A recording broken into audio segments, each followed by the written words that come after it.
दुनिया में सदियों से रहस्यमय और गुप्त ताकतों की चर्चा हमेशा रही है, चाहे वो फ्री मेसन सोसाइटी हो या इल्यूमिनाटी ग्रुप। कथित तौर पर माना जाता रहा है कि हमारे रोजमर्रा के जीवन को निर्धारित करने के पीछे इन्हीं गुप्त ताकतों का हाथ है। इतिहास में कई ऐसे सीक्रेट ग्रुप्स की चर्चा हुई है जिनका उद्देश्य मानव जाति की सुरक्षा या विनाश करना रहा है।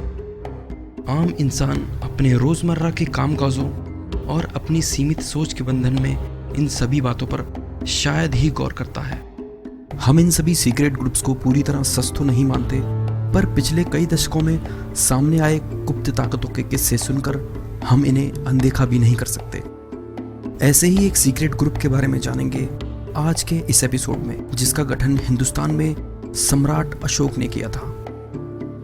महान अंग्रेजी लेखक H.G. वेल्स के शब्दों में, इस धरती के इतिहास में अंकित सभी राजाओं और महाराजाओं की महानता और उदारता के बीच सिर्फ एक ही शख्स रोशनी की मानिंद अनंत तक जगमगाता रहेगा। वे शख्स हैं सम्राट अशोक। हर हिंदुस्तानी के गर्व के पात्र सम्राट अशोक ने सारे के सारे भारतीय उपमहाद्वीप पर 300 ईसा पूर्व से 232 ईसा पूर्व तक राज किया। इनकी कई कहानियों का उल्लेख दिव्य वदान और महावंसा किताबों में दिया गया है।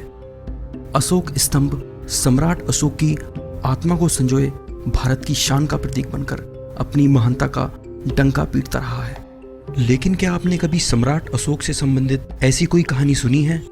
एक ऐसी कहानी जो शायद आपको सम्राट अशोक के व्यक्तित्व के बारे में एक ऐसी जानकारी दे जिससे आप उनका और अधिक सम्मान करने लगेंगे।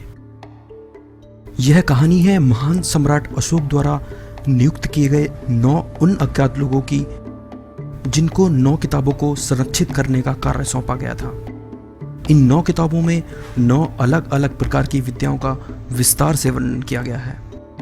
इनका काम इन पुस्तकों को गलत हाथों में आने से बचाना था। ये 9 लोग दुनिया के अलग अलग कोनों में भेजे गए थे। बड़े ही शांत और मौन रहकर ये 9 लोग दुनिया में आए कई दशकों के बदलाव को देखते आए हैं।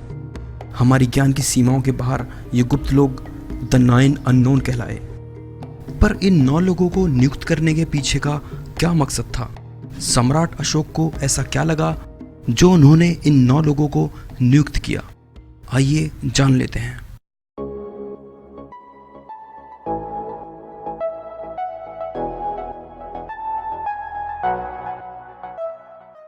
हाय दोस्तों, मैं हूं विशाल और आप देख रहे हैं मिथ टीवी। स्वागत है आपका फिर से एक और नए एपिसोड में। दोस्तों, पिछली सीरीज टाइम ट्रेवल पॉसिबिलिटीज पर आधारित थी।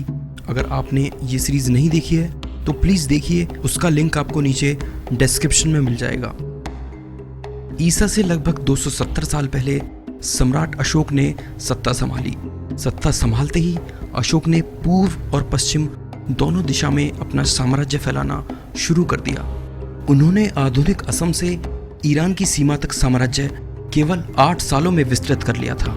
अशोक ने अपने राज्याभिषेक के 8वें वर्ष यानी 269 ईस्वी पूर्व में कलिंग पर आक्रमण किया।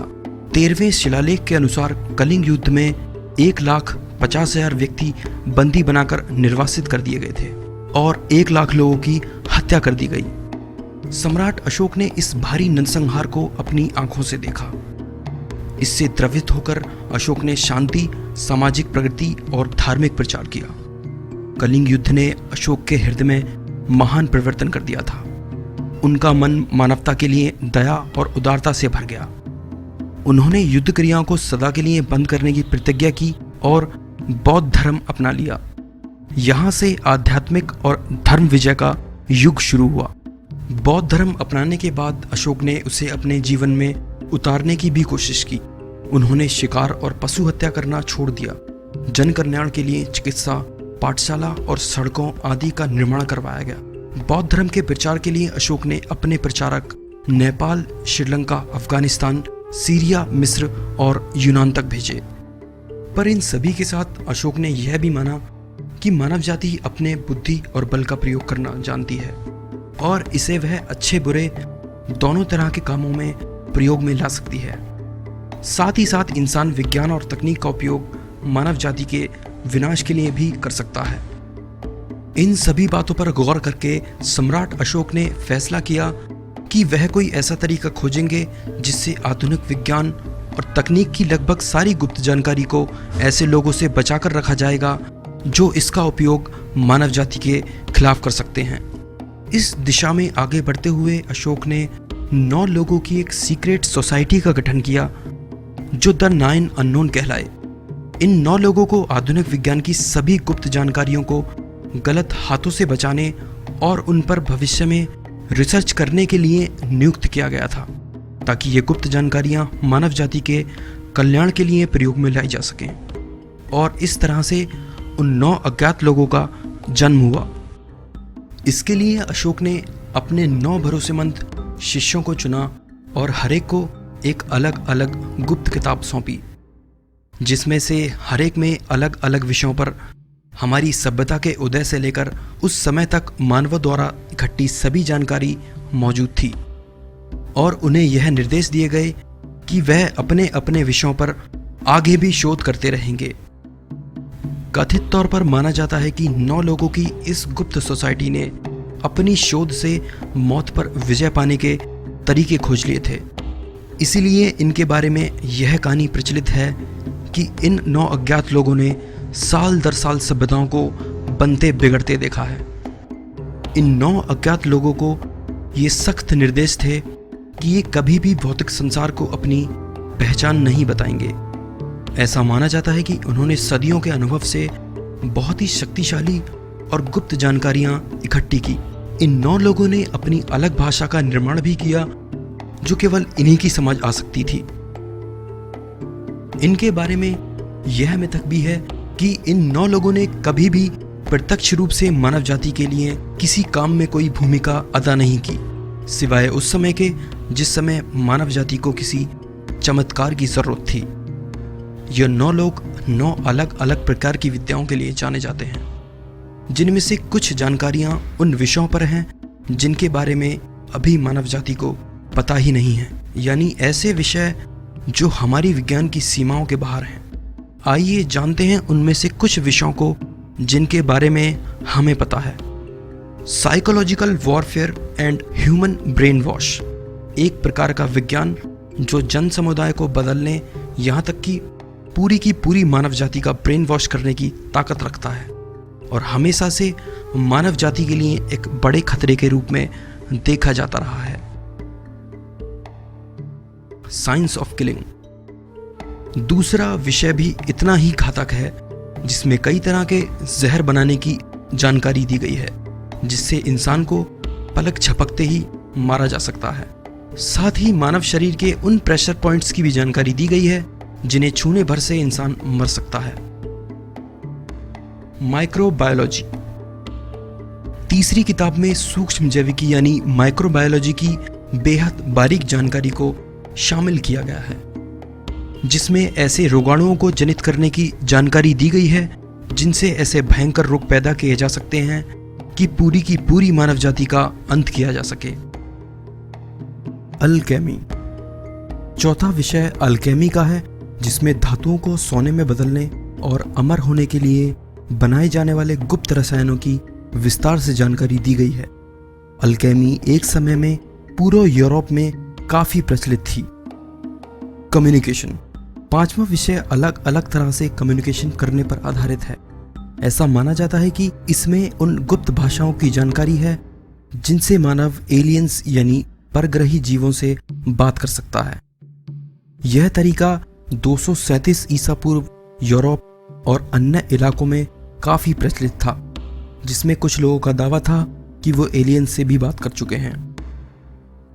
ग्रेविटी, छठी किताब में ग्रेविटी की विस्तृत जानकारी है। साथ ही साथ एंटी ग्रेविटी एयरक्राफ्ट यानी विमान बनाने और गुरुत्वाकर्षण के विरुद्ध कार्य करने की भी जानकारी इस पुस्तक में शामिल की गई। कॉस्मोलॉजी एंड स्पेस टाइम, 7वीं और 8वीं पुस्तक space time, nature of light और कॉस्मोलॉजी पर आधारित है। ऐसा माना जाता है कि इस पुस्तक में प्रकाश की गति से तेज यात्रा करने, उसकी गति को नियंत्रित करने और इसके अलावा स्पेस और टाइम की भी बहुत ही अत्याधुनिक जानकारी दी गई है। सोशियोलॉजी, नवी किताब में समाजशास्त्र की वह जानकारी है जो किसी सभ्यता का उदय और विनाश करने के लिए काफी है। दोस्तों, ऐसा माना जाता है कि इन 9 किताबों की जानकारियों को लगभग गुप्त ही रखा गया था, पर कई बार इन जानकारियों के छिपे हिस्से मानव जाति के सामने आए, जिनसे मानव ने विज्ञान की नई खोजों को जन्म दिया।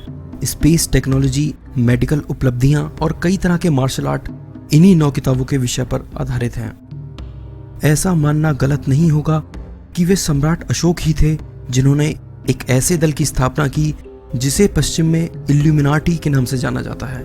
माना जाता है कि 9 लोगों के धर्म की कोई पहचान नहीं बताई गई है, पर 9 अज्ञात लोग पूरे संसार की उन्नति के लिए समर्पित थे।